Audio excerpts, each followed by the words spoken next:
اللهم صل على محمد وعلى آل محمد.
رحم الله من قرأ الفاتحة.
کوئی بھی ہو، کسی کسی میں یہ کہنے کی جرأت نہیں ہے کہ ہم اس دنیا سے نہیں جائیں۔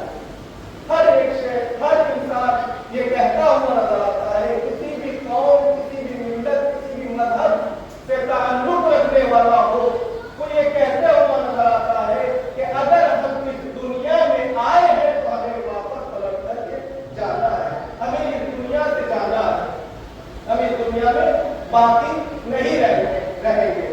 تو ہر ایک انسان کو واپس پلٹ کر کے جانا ہے۔ یہ موت ایک ایسی حقیقت ہے، تو پروردگار کتنا بہتر تھا کہ جب جو خالق موت کو نہیں مانتا ہے وہ بھی موت کو مانتا ہے، تو کتنا بہتر تھا کہ پروردگار کسی موت کے ذریعے سے اپنے آپ کو پہچانا ہے۔ لیکن پروردگار عالم نے اپنے آپ کو موت کے ذریعے سے نہیں پہچان پایا، بلکہ خود اپنے ذریعے سے موت کا تعارف کرایا ہے۔ الذی خلق الموت والحیات لیبلوکم ایکم احسن عملا۔ اللہ وہ ہے کہ جس نے موت کو خلق کیا ہے، جس نے موت کو پیدا کیا ہے، اور پھر پروردگار عالم تمہیں اسی موت کے ذریعے سے آزما رہا ہے، تمہیں دیکھنا چاہتا ہے کہ تم میں سے کون ایسا ہے جو اچھے عمل انجام دے گا۔ لہٰذا پروردگار کسی موت کے ذریعے سے بنواتا اپنے آپ کو، لیکن اللہ نے اپنے آپ کو موت کے ذریعے سے نہیں پہچانوایا، بلکہ اپنا تعلق کرایا ہے کہ دیکھو ہم نے موت کو خلق کیا ہے، ہر شے کو ہم نے پیدا کیا ہے۔ لہٰذا اب موت یہ ایسی حقیقت ہے، انسان یہ جو آیا ہے یہ انسان یہاں ایک امتحان ہے، اور اس امتحان میں اسے اپنے لیے تیار ہوا ہے، اسے کہیں اور جانا ہے، اسے پلٹ کر کے جانا ہے، اب اسے وہاں جہاں پلٹ کر کے جانا ہے اسے وہاں کی تیاریاں کرنا ہے۔ جب انسان کسی جگہ پہ جاتا ہے، کسی مثال کے طور پر اگر کوئی انسان زیارت پہ جا رہا ہے تو وہ وہاں موسم معلوم کرتا ہے کہ وہاں کا کس طرح کا موسم ہوگا، وہاں کے کیسے حالات ہوں گے، ہمیں کیا تیاریاں کرنی چاہیے، کس طریقے سے ہمیں وہاں رہنا ہے، کیا کیا وہاں کا عالم ہوگا، یہ تمام چیزوں کی وہ معلومات دیتا ہے۔ لہٰذا جب انسان ایک جگہ سے دوسری جگہ جاتا ہے تو وہ وہاں کی تیاریاں کرتا ہے۔ لہٰذا اب ہمیں یہاں سے اس سارے پانی سے کچھ کرنا ہے تو اب ہمیں وہاں کی بھی تیاریاں کرنا ہے۔ ہمارے لیے ضروری ہے کہ ہم وہاں کے لیے اپنے آپ کو آمادہ کریں۔ یہ جو ہم زندگی گزار رہے ہیں یہ باقی رہنے والی نہیں ہے، یہ فنا ہو جانے والی ہے، اور جب یہ فنا ہو جائے گی، ختم ہو جائے گی، اب ہمیں دوسری جگہ جانا ہے تو ہمیں وہاں کے لیے، چونکہ جب انسان اس دنیا سے جا رہا ہے، جب یہ انسان اس دنیا سے جاتا ہے، اس دنیا سے ختم ہوتا ہے، اب یہ فنا ہو جاتا ہے تو اب اسے دوسرے عالم میں جانا ہے۔ یہاں جیسے ہی انسان کو موت آتی ہے اب ایک عالم ہے جسے عالم برزخ کہا جاتا ہے، عالم برزخ کہا جاتا ہے، اور اس عالم کی انسان کو تیار کیا جاتا ہے، کیونکہ ائمہ معصومین علیہ السلام نے بھی کہا ہے کہ دیکھو ہم تمہاری شفاعت کریں گے، ہم تمہارے لیے شافع ہیں، لیکن تمہاری شفاعت ہم روز قیامت میں کریں گے، محشر میں ہم تمہاری شفاعت کریں گے، لیکن تم کو عالم برزخ کے لیے خود اپنا انتظام کرنا ہوگا، اپنا انتظام انسان کو خود کر کے آنا ہے۔ لہذا ہمیں وہاں کے لیے کچھ کرنا ہے، اور جیسے ہم خود اپنے لیے کر رہے ہیں ویسے ہی ہمیں اپنے مرحومین کے لیے بھی کرنا ہے۔ لہذا آیت اللہ دفتر غیب اپنی کتاب میں ایک واقعہ بیان کرتے ہیں، اور وہ واقعہ کیا ہے؟ آیت اللہ دفتر غیب بتاتے ہیں کہ عالم برزخ کسے کہتے ہیں۔ ایک عالم دین ہے، عالم دین نے خواب میں دیکھا، عالم خواب میں انہوں نے اپنے والد بزرگوار کو دیکھا، جب انہوں نے، ان کے والد بھی عالم دین ہے، انہوں نے اپنے والد کو خواب میں دیکھا اور دیکھنے کے بعد کہا کہ بابا یہ بتائیے کہ عالم برزخ کیسا ہے، وہاں کا منظر کیا ہے، کس طرح کی وہاں کی حقیقت ہے۔ ان کے بابا کہتے ہیں کہ بیٹا आलम बरज़ख के बारे में मैं तुम्हें नहीं बता सकता। आलम बरज़ख ऐसा मंजर है, ऐसा मुश्किलात है वहां कि इंसान बयान नहीं कर सकता है। वहां का कोई और आलम है, वहां का वक्त कुछ और है, यहाँ जो दुनिया है इसका वक्त कुछ और है। लिहाजा मैं वहां पर बयान नहीं कर सकता हूं, लेकिन फिर भी तुमने मुझसे मालूम किया है तो मैं तुम्हें बता देता हूं कि वहां मैं मिसाल के जरिए से तुम्हें समझाता हूं कि वहां किस तरह से आदत होगी। वो कहते हैं कि आलम बरज़ख में जिस तरह से घाटियां होती है, वादियां होती है, इंसान उन घाटियों के दरमियान में फंसा हुआ हो और दौड़ रहा हो और भेड़िए उसके पीछे दौड़ रहे हो और वो फरार न कर सके, फरार इख्तियार न कर सके, बिल्कुल ऐसा ही आलम बरज़ख में होगा। इंसान दौड़ रहा होगा और अज़ाब उसके पीछे पीछे होगा, वो फरार इख्तियार नहीं कर सकता। लिहाजा हमें आलम बरज़ख के लिए हमें सोचना है, वहां के लिए हमें कुछ एहतमाम करना है कि हम क्या करके लेके जाए, ताकि वहां हमारे लिए कोई भी किसी तरह की परेशानी ना हो। आलम बरज़ख के लिए खुद इब्राहीम ने मासूमीन अलैहिस्सलाम ने कहा है कि देखो आलम बरज़ख की तैयारी करने वाला। और फिर उनके बाबा जो आलम पाक में आए हैं वो कहते हैं, उन्होंने पूछा कि बाबा ये आपके होठों पे जो जख्म हो रहा है ये किस तरह का कैसा हो सकता है?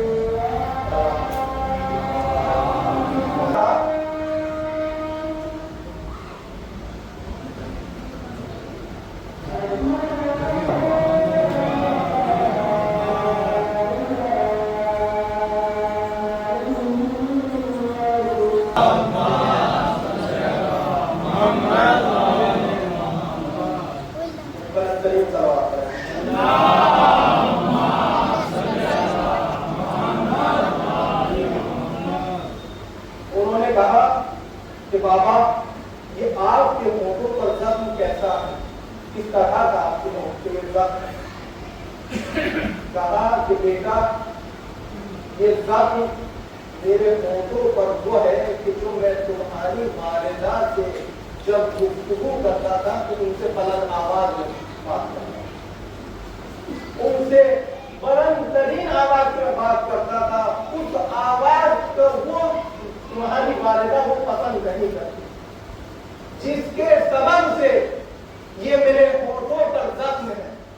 और बेटा जाकर के अपनी वालिदा से माफी मांगना मेरी तरफ से, इसलिए कि अगर वो मुझे माफ नहीं करेंगी तो मैं आलम बरज़ख में इसी तरह से रहूंगा और रोज़े क़यामत में इसी हालत में वहां जाऊंगा।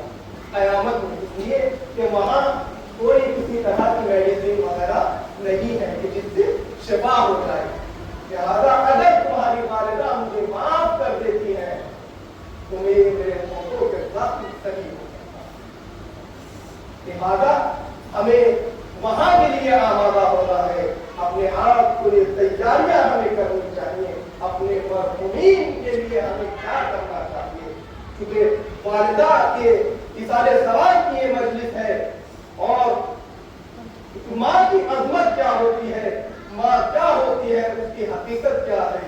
आप यहाँ से अंदाजा लगाए कि जनाबे मूसा तोहे पूर पर जा रहे हैं, जनाबे मूसा तोहे पूर पर जा रहे हैं अल्लाह से बातें करने के लिए। एक मर्तबा जनाबे मूसा जब रास्ते में है, जनाबे मूसा को ठोकर लगती है, ठोकर लगी, जैसे ही ठोकर लगी जनाबे मूसा गिर जाते। मूसा क्योंकि नबी है, जानते हैं कि कुछ न कुछ सबब है, कोई वजह है, तो परवरदिगार की तरफ करते दुआ करते हैं कि परवरदिगार आलम क्या मुझसे कोई खता हो गई है, क्या मुझसे कोई गलती हो गई है, क्या मुझसे कोई गुनाह करबद हो गया है जिसकी वजह से मुझे ये सजा मिली है। जैसे ही जनाबे मूसा ने ये कहा तो परवरदिगार की आवाज आती है कि ऐ मूसा अब अपने कदमों को जरा संभल करके उठाना, इसलिए कि जो तुम्हारी माँ थी वो अब इस दुनिया से चली गई है, जो तुम्हारे लिए दुआ करता।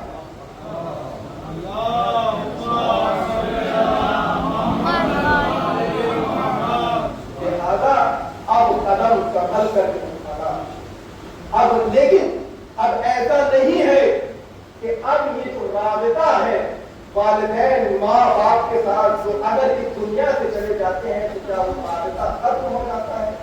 وہ رابطہ بالکل ختم نہیں ہوتا۔ یہ جو ہم انسان یہاں پر اپنے والدین کے لیے کوئی کام انجام دے رہا ہے، مثلاً تلاوت قرآن کر رہا ہے یا مجلس برپا کر رہا ہے یا صلوات کا ایک درود پڑھ کر کے بھیج رہا ہے، تو یہ تمام کی تمام چیزیں عالم برزخ میں انہیں ملتی۔ ہر شے جو بھی یہاں ان کے لیے نیک عمل انجام دیا جاتا ہے وہ انہیں وہاں ملتا ہے۔ لہذا ہمارے لیے ضروری ہے کہ ہم اپنے والدین کے لیے، اپنے ماں باپ کے لیے اگر وہ اس دنیا سے رخصت ہو گئے ہیں تو ہم اپنے والدین کے لیے کم از کم ایک درود پڑھیں، ایک صلوات کی تسبیح پڑھیں اور اپنے مرحومین سب مرحومین کو اس میں شامل کر دیا ہے۔ اس لیے کہ پیغمبر اکرم ارشاد فرماتے ہیں کہ اگر کوئی بھی شخص مجھ پر درود پڑھتا ہے، مجھ پر صلوات بھیجتا ہے تو وہ اس کے لیے نور بن کر کے اس کے چاروں طرف پھیل جاتا ہے۔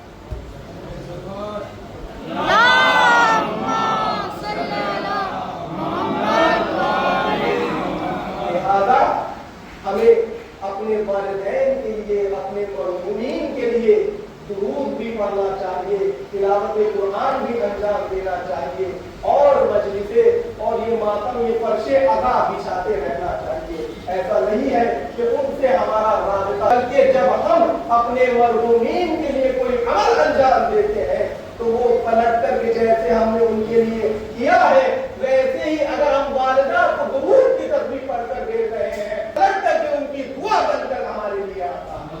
صلوات پڑھیں محمد والے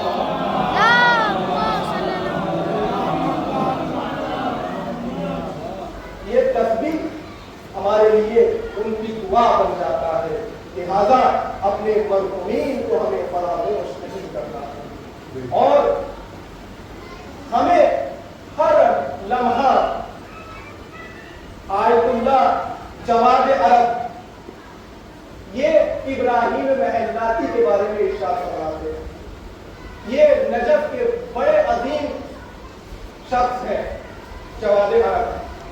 ان کے بارے میں ملتا ہے کہ انہوں نے ایک مرتبہ دیکھا کہ جناب ابراہیم محلاتی کی روح کو قبض کر کے آ رہے ہیں۔ انہوں نے دیکھا، کہا کہ آپ کہاں سے آ رہے ہیں؟ کہا کہ میں ابراہیم محلاتی کی روح کو قبض کر کے آ رہا ہوں۔ کہا کہ ابراہیم محلاتی کس وقت وہ کہاں پہ ہے، ان کا کیا مقام ہے، کس درجے پر ہے وہ؟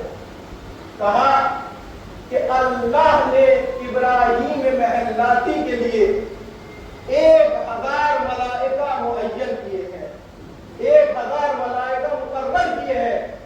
وہ تعجب ہوتے آ جاتے ہیں، کہا کہ ابراہیم محلاتی نے ایسا کون سا عمل انجام دیا ہے کہ جس کے سبب سے پروردگار عالم نے 1000 ملائکہ ان کے لیے مقرر کیے اور ان کی قبر میں ایک دروازہ کھولا ہے جو جنت کے باغ کی طرف کھل رہا ہے۔ کہا کہ جناب ابراہیم محلاتی نے ایسا کون سا عمل انجام دیا ہے؟ تو وہ کہتے ہیں کہ جناب ابراہیم محلاتی نے 30 سے 35 سال کی عمر میں انہوں نے زیارت عاشورہ کی مسلسل تلاوت کی ہے کہ جس کے سبب سے پروردگار عالم نے ان کے لیے 1000 ملائکہ کو معین کیا ہے، 1000 ملائکہ مقرر کیے ہیں۔ صلوات پڑھیں محمد والے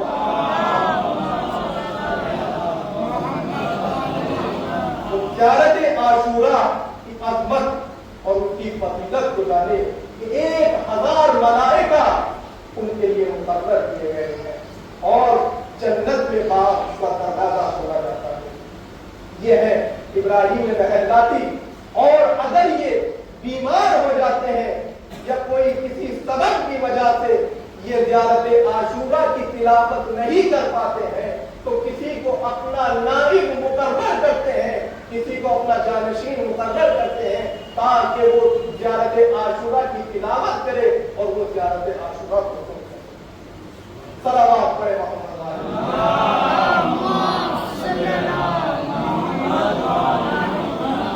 लिहाजा हमें चाहिए कि हम अपने मरहूमीन के लिए या खुद अपने लिए अगर हम आलम बरज़ख में बचना चाहते हैं मुश्किलात से, सख्तियों से, तो हमें चाहिए कि ज़ियारत आशूरा की तिलावत करें।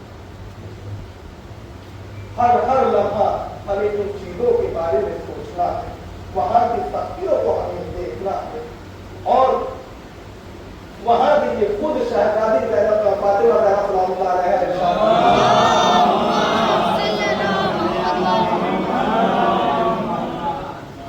इसलिए कि हमें कुरान की तिलावत भी करना चाहिए। शहजादी क्या इरशाद फरमा रही है, खुद बेवा की लैया मेरी दुनिया की सलाह। शहजादी इरशाद फरमा रही है, मुझे तुम्हारी दुनिया से 3 चीजें बहुत पसंद। तुम्हारी दुनिया से कहा है, अपनी दुनिया से नहीं कहा है। इसका मतलब यह है कि तुम्हारी दुनिया और है, उनकी दुनिया और। इसलिए कहा कि मुझे तुम्हारी दुनिया से 3 चीजें बहुत पसंद है। उनमें से सबसे पहली शय जो शहजादी ने फरमाई है वो है तिलावतुल कुरान। मुझे तुम्हारी दुनिया से सबसे पहली शय जो पसंद है वो तिलावत कुरान। लिहाजा हमें तिलावत कुरान अंजाम देना चाहिए, तिलावत कुरान करना चाहिए, अपने बच्चों को कुरान सिखाना चाहिए। आज हमारा माशरा इतनी पीछे जा रहा है कि हम कुरान से दूर होते जा रहे हैं। अगर हम कुरान से मुतमस्सिक हो जाएं तो हम कामयाब और कामयाब हो जाएंगे। हम आज ये कहते हैं कि ईरान सुपर पावर से टकरा रहा है, उसकी वजह क्या है, उसका सबब क्या है?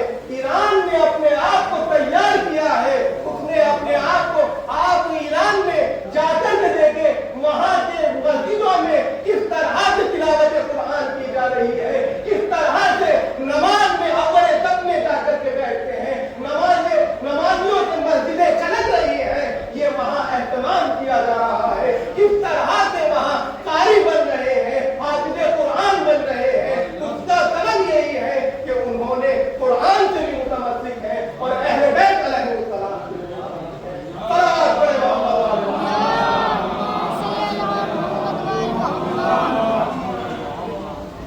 लिहाजा हमें जैसे हमारे अहले बैत अलैहिस्सलाम ने हमें कहा है वैसा ही हमें अमल करना चाहिए।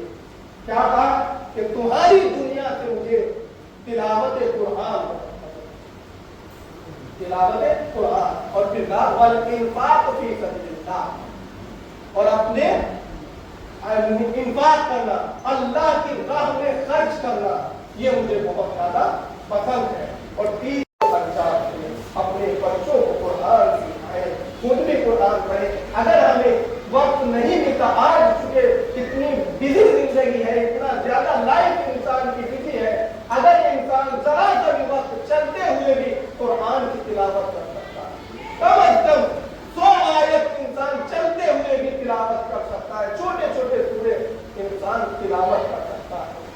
चलते फिरते इंसान अलहम सबको याद है, कुल हु अल्लाह, सूरह इखलास, सूरह इन्ना अतैना, ये तमाम आयतें, ये तमाम सूरे चलते हुए इंसान तिलावत कर सकता है।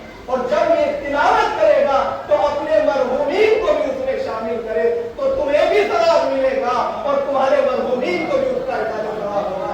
सलावत पढ़े मोहम्मद वाले।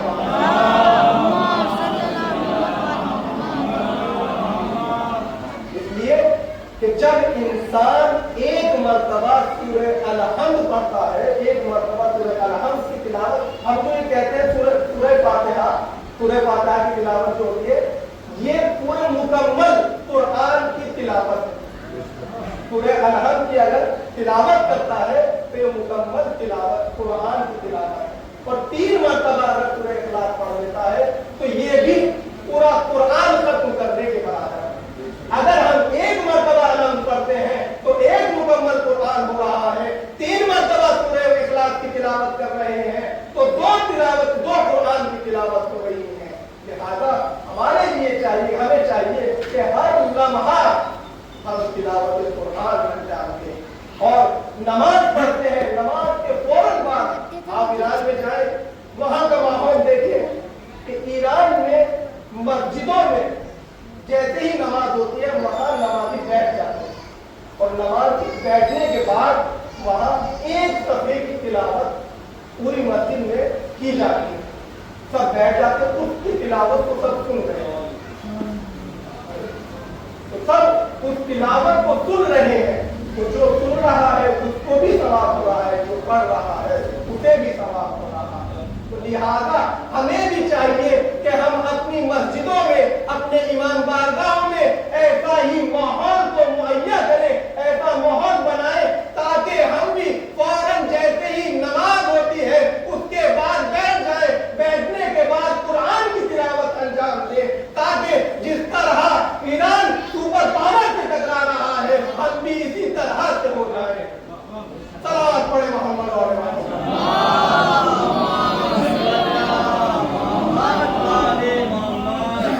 लिहाजा हमें चाहिए कि हम अपने आइम्मा मासूमीन अलैहिस्सलाम के बताए हुए रास्ते पर अमल करें कि जिस तरह से हमारे मासूमीन अलैहिस्सलाम ने हमें हुक्म दिया है उनकी बातों पर अमल करें, उनके बताए हुए रास्ते पर अमल करें। इमाम जाफर सादिक अलैहिस्सलाम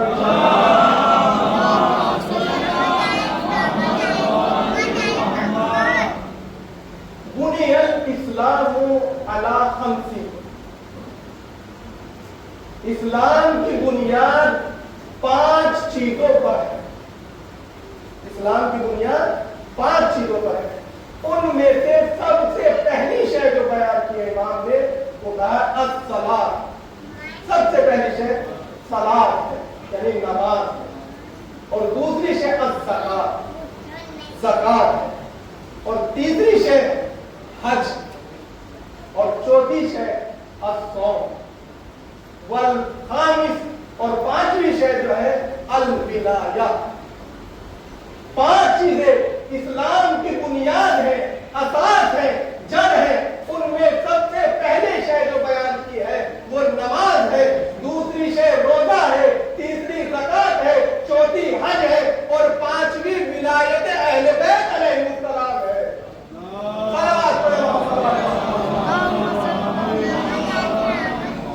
और जितनी ताकीद विलायत के बारे में की गई है उतनी किसी के बारे में नहीं। इसलिए कि अगर अहले बैत अलैहिस्सलाम की विलायत नहीं है तो ना इंसान की नमाज कबूल है, ना रोजा कबूल है, ना हज कबूल है, ना रोजा कबूल है, ना ज़कात कबूल है। लिहाजा विलायत अहले बैत अलैहिस्सलाम जरूरी है। सलावत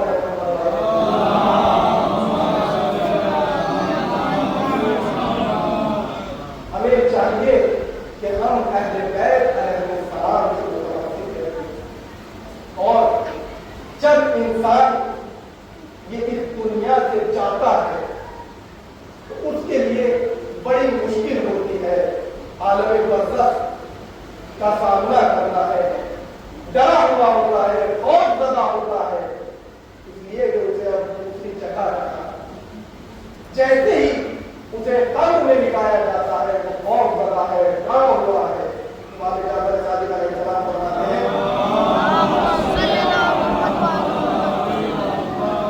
कि डर का आलम है, खौफ ज़दा है। अब जैसे ही इसे कब्र में निकाला जाता है फौरन ये देखता है कि मेरी कब्र में कुछ आना शुरू होता है, रोशनी आना शुरू हुई, ठंडक आना शुरू हुई, कोई उससे बात करने वाला आना शुरू हुए। अब उसने देखा कि उसकी कब्र में कुछ नूर दाखिल हो रहे हैं, कुछ अनवार उसकी कब्र में दाखिल हो रहे हैं। जैसे ही उसकी कब्र में ये नूर दाखिल होते हैं उसकी कब्र रोशन हो जाती है, नूर से भर जाती है। अभी तक वो डरा हुआ था, खौफ ज़दा था, अब ये नूर उसके चारों तरफ फैल जाती है। अब जैसे ही ये नूर फैले हैं, एक नूर उसके दाईं जानिब आता है, एक नूर उसके बाईं जानिब आता है, एक नूर उसके बाएं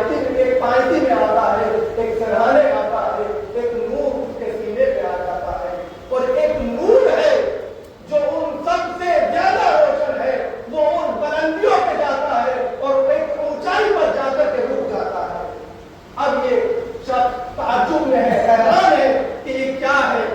अब ये देख रहा है, अब इन्होंने जो ये नूर आए हैं, अब इन्होंने ये सोच रहा था कि इनसे गुफ्तगू करूं, लेकिन उससे पहले ये जो तमाम नूर आए हैं उन्होंने आपस में एक दूसरे से गुफ्तगू करना शुरू की, बातचीत करना शुरू की। अब पहला नूर एक जो दाई जानिब आया था वो पूछता है, दाई जानिब वाला दाई जानिब से पूछता है कि तुम कौन हो? कहा कि मैं इसकी नमाज। बाई जानिब वाले से पूछा कि तुम कौन हो? कहा कि मैं इसका रोजा। फरहाने वाले से पूछा कि तुम कौन हो? कहा कि मैं इसका हज उम्रा हूं। और फिर पानी वाले से पूछा कि तुम कौन हो? कहा कि मैं इसकी ज़कात हूं। और फिर जो सीने पे एक नूर था उससे पूछा गया कि तुम कौन हो? कहा कि मैं ये वो नूर हूं जो ये नेकियां अंजाम देता था, लोगों की मदद करता था, मैं वो नूर हूं। अब ये तमाम, लेकिन एक नूर और अभी मौजूद है। अभी ये आपस में गुफ्तगू कर रहे थे कि एक मर्तबा इसकी कब्र में अज़ाब इलाही आना शुरू होता है, अज़ाब दाखिल होना शुरू होते हैं। लेकिन जैसे ही अज़ाब दाखिल हो रहा है, जो इधर दाई जानिब से अगर आता है तो दाई जानिब वाला नूर उसे पीछे हटा देता है, जब बाई जानिब से आता है तो बाई जानिब वाला नूर उसे हटा देता है, जब पीछे से आता है तो पीछे वाला नूर उसे हटा देता है, जब सामने से आता है तो पानी वाला नूर उसे हटा देता है, जब सीने से आता है तो सीने वाला नूर उसे पीछे धकेल देता है, पीछे हटा देता है। तो जब ये तमाम के तमाम देखा कि मदद कर रहे हैं, इन्होंने आपस में गुफ्तगू की कि तुम कौन हो, तुम कौन हो। सबने अपना अपना बताया, जब आपस में एक गुफ्तगू कर रहे हैं। अब इन्होंने आपस में गुफ्तगू करने के बाद जो सबसे बुलंद नूर था उससे कहा कि हम अपना ताल्लुक करा चुके हैं, तुम भी तो बताओ कि तुम कौन हो। वो जो बुलंद तरीन नूर था वो कहता है कि मैं इसके दिल में मोहब्बत अहले बैत हूं, अगर मैं ना होता तो तुम भी इसकी कब्र में दाखिल नहीं हो सकते थे। सलावत पढ़े मोहम्मद वाले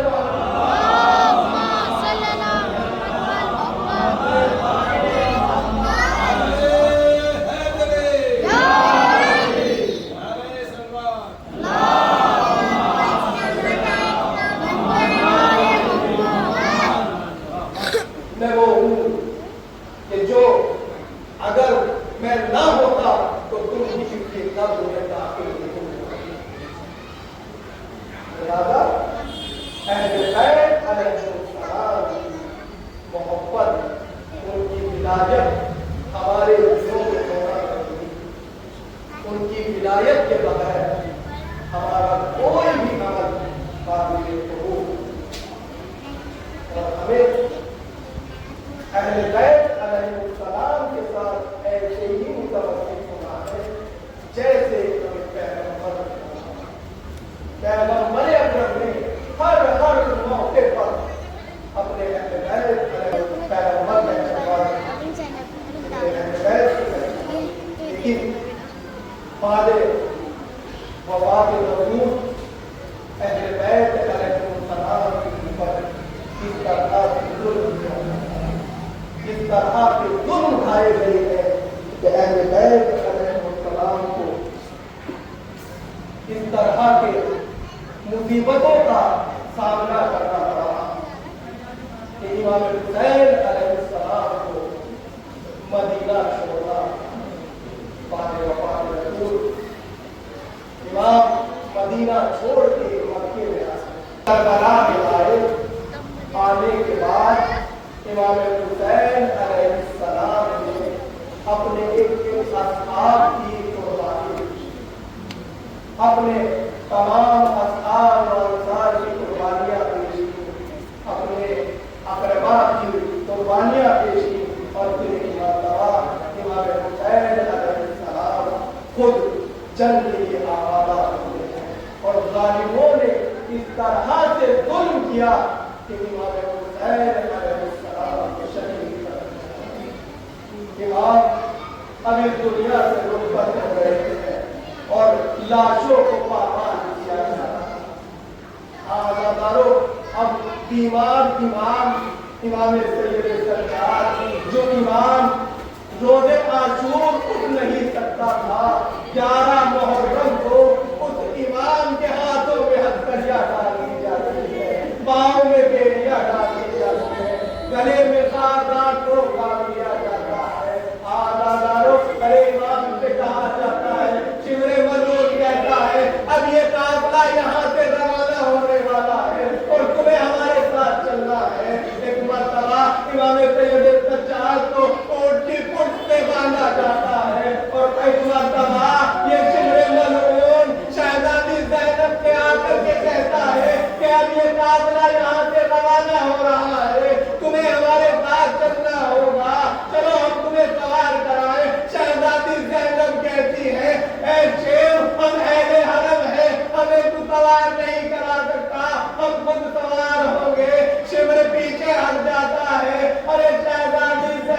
Thank you.